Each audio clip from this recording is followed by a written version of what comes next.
Mesdames et messieurs, bonjour et soyez les bienvenus pour cette nouvelle édition de votre journal de 15 heures au sommaire de l'actualité.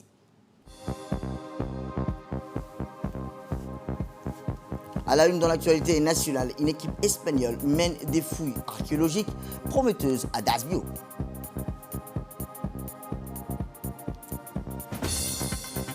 Et dans l'actualité internationale, la CAN, le président de la CAF est rassuré de l'avancée des infrastructures. C'était le titre. Merci si vous nous rejoignez. Eh bien, le ministère de l'Éducation nationale et de la formation professionnelle, en collaboration avec l'UNICEF, a organisé jeudi dernier un atelier de validation de l'analyse des goulots d'étranglement sur l'eau, l'assainissement et l'hygiène dans les écoles de Djibouti. L'atelier a été ouvert par le secrétaire général Mohamed Abdallah Mayou, qui a insisté sur l'importance d'améliorer les services d'eau, d'assainissement et d'hygiène en milieu scolaire pour favoriser les conditions d'apprentissage des élèves de la République de Djibouti. Le directeur général de l'enseignement, M. Abdeldir, a supervisé le bon déroulement de l'atelier jusqu'à la fin de la journée.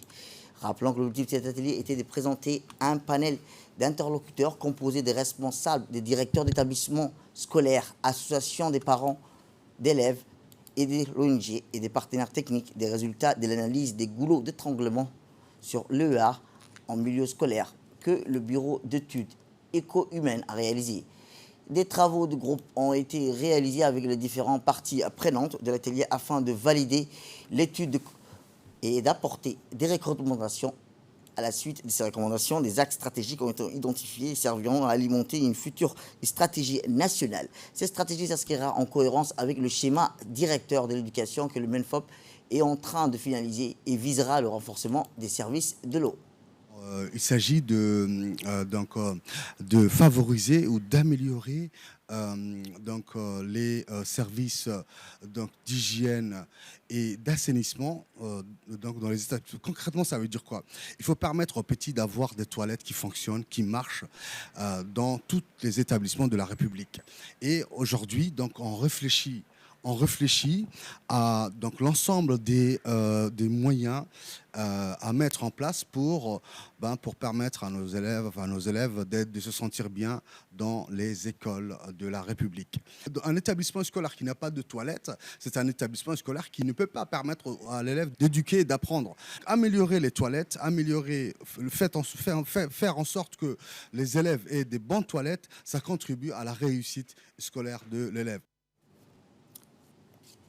Et dans l'actualité nationale, toujours contrairement aux autres mois, le mouvement des activités économiques et commerciales dans les principaux marchés de la ville de Djibouti diminue considérablement tout au long de la journée du mois béni du Ramadan et reprend son activité dans la période après la prière de l'après-midi. À cet égard, les rues et la ville de Djibouti semblent presque vides, comme le montrent ces images captées par les caméras de l'RTD.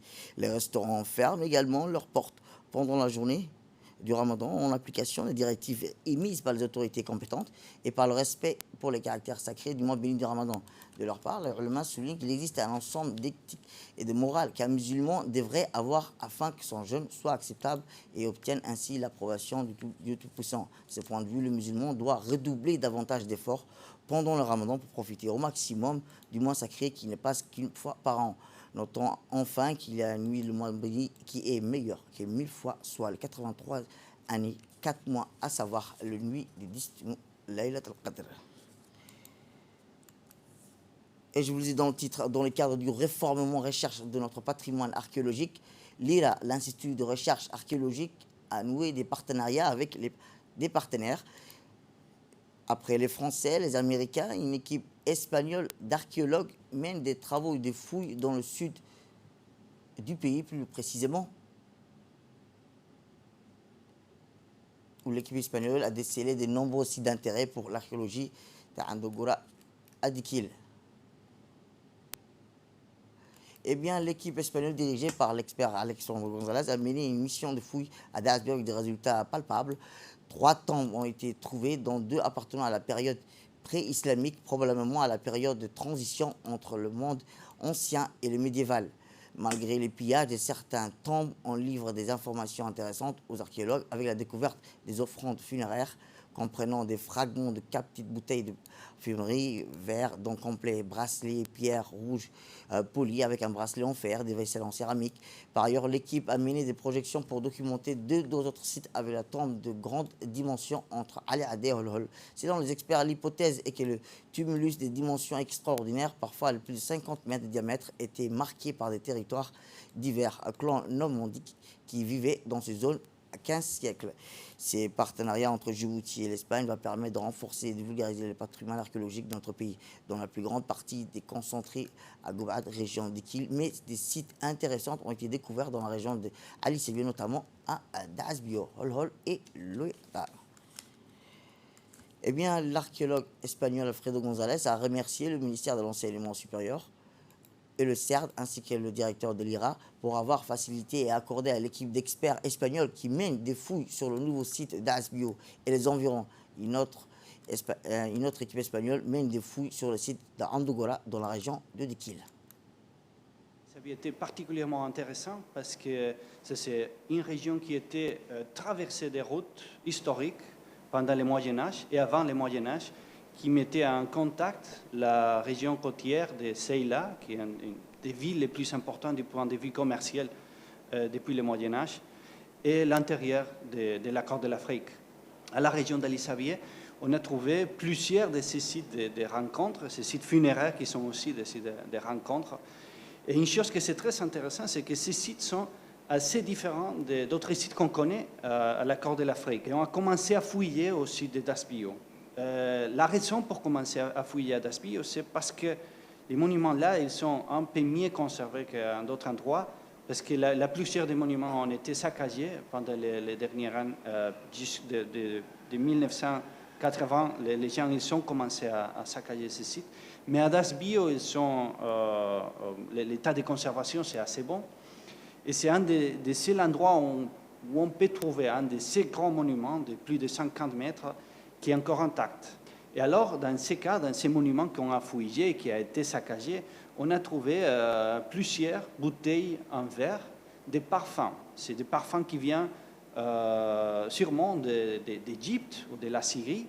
Et la chronologie, on ne peut pas dire avec complète sûreté, mais c'est probablement de la fin de l'Antiquité ou le début du Moyen-Âge. Ça veut dire entre le 3e, 4e siècle et le 8e siècle de notre ère. On ne peut pas comprendre Djibouti sans la globalisation, hein, par la localisation géostratégique de Djibouti.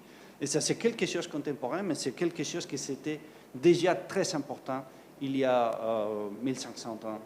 Alors, c'est ce contact entre le passé et le présent qui nous intéresse beaucoup aussi.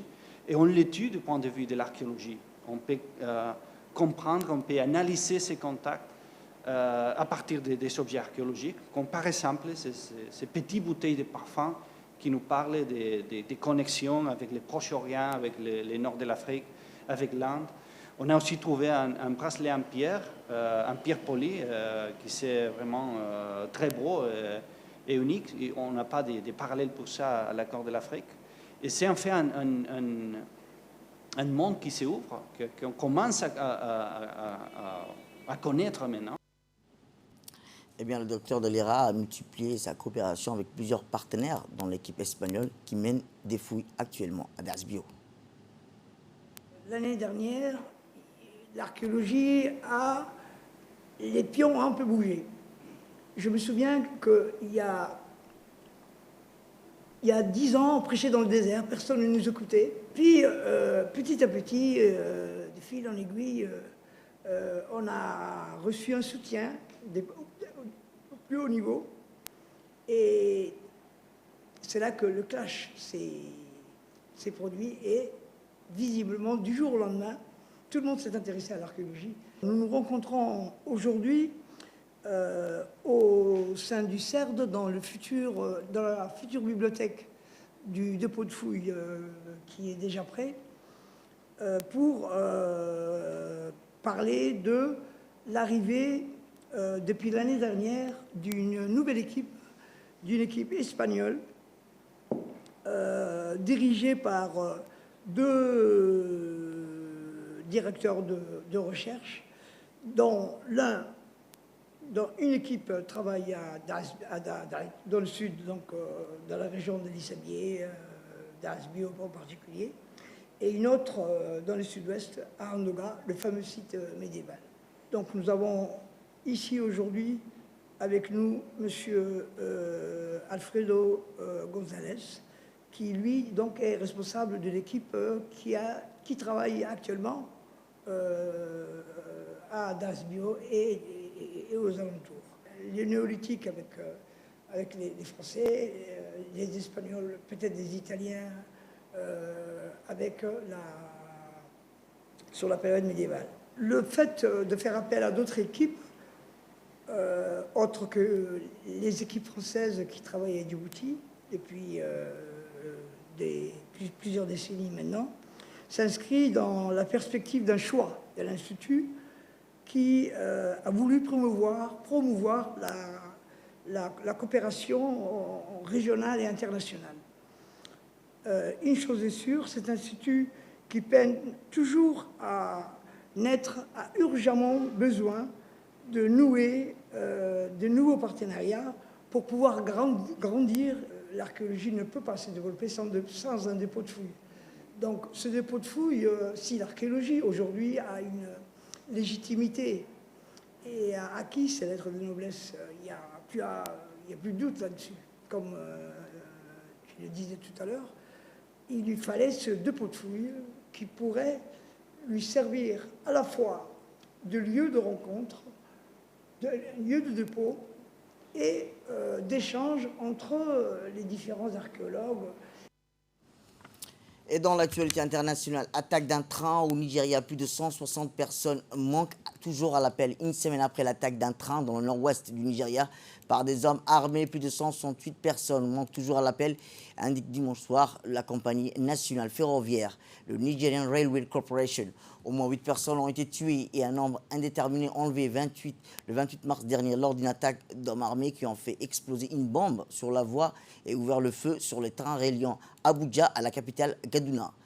Une ville du nord-ouest du Nigeria où sévissent des bandes criminelles. Les rescapés de l'attaque et le président nigérien Mohamed Buhari avaient indiqué que des passagers avaient été enlevés, mais leur nombre exact n'est pas encore connu. Et je vous dis dans le titre, le président de la Confédération africaine de football, Patrice Motsepe, a visité en Côte d'Ivoire. Est en visite en Côte d'Ivoire, l'ANS s'est dit rassuré par l'avancée des infrastructures pour la prochaine CAN qui se tiendra et qui se déroulera le 23 juin au 23 juillet 2023 dans le pays. Nous avons confiance que la CAN que vous allez organiser ici sera la meilleure. Nous sommes rassurés par les différentes infrastructures que vous avez mises en place pour accueillir cette compétition, a indiqué le dirigeant sud-africain à l'issue d'une rencontre avec le président ivoirien Alassane Ouattara. Je suis satisfait des progrès faits, même qu'il reste des problèmes encore à régler, a-t-il ajouté. 6 stades sont en construction ou 1 en rénovation pour la compétition. Et enfin, en Afrique du Sud, le président Cyril Ramaphosa a annoncé lundi que toutes les restrictions légales liées à la pandémie du Covid-19 prendraient fin à minuit, soulignant qu'il était temps de relancer la croissance économique. Le rythme de nouvelles infections et des morts dues au virus a nettement ralenti en Afrique du Sud. Et depuis le mi-février, selon Ramaphosa, le taux de mortalité est passé d'une moyenne quotidienne à 420 en juillet de l'année, dernièrement à seulement 12 la semaine dernière. Eh bien, c'est la fin de cette édition. Merci à vous de nous avoir suivis. Restez avec nous pour la suite de nos programmes à téléviser.